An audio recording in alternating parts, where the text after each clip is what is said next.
And as things are, I can clearly tell you that one of the terms of reference, the main reason why the bipartisan talks were called is to lower the cost of living. And as things are, the bipartisan talks are there, but the cost of living keeps on rising. Therefore, it will never be handled. And I told you, as simple as securities for these members of parliament have not been given back to them. As simple as that. If that cannot be given back to us, do you think the cost of living will be lowered? Do you think we will get anything meaningful from the bipartisan talks? And therefore, Kenyans are already dying. Kenyans know the way to heaven, because you've clearly shown them where heaven is, and I'm very sure Kenyans are ready to go to heaven. And that heaven, there is happiness. In heaven, there is no rent. In heaven, there is no cost of electricity. In heaven, you are not buying water. In heaven, there is free food. Therefore, let us meet in heaven. If there were jobs and if we were expanding our income, then it would be better to expand the expenditure. But you cannot expand the expenditure while the income is constant and to some people have no jobs. Look at the oil that we import from Libya, the oil that we import from Nigeria and Sudan, and we pay them in dollars. Does that make sense? Even from Africa, it does not make sense. Therefore, somebody is doing business.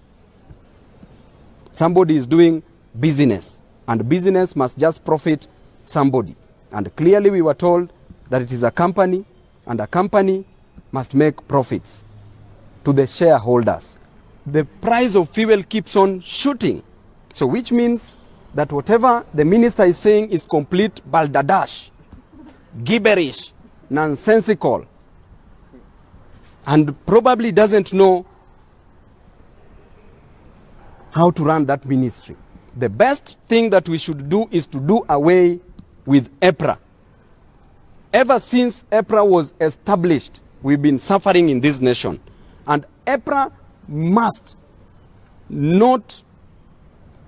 open up the market, because the market is so constrained to a few individuals who are interested in making profit from the business of fuel. And that is why we are suffering as we speak. And we also know those who are doing the business. If the market is opened up, then we will not be suffering. Therefore, with the introduction of the many leakages, one of them being corruption, that the money that was meant for projects were eaten, were pilfered, were misappropriated, were defrauded. That alone tells you that now they are trying to get into another kitty. But how true is that? Because it is not proven. First of all, they must tell us that the money that was budgeted for these projects, where did the money go to? So I think whatever he's saying is a mere statement of puff and misrepresentation of facts into factoids. Hizi pikipiki za umeme ziko ngapi zimefika hapa nchini Kenya? Usitengeneze pikipiki moja, mbili, kisha useme pikipiki za umeme zimefika nchini Kenya.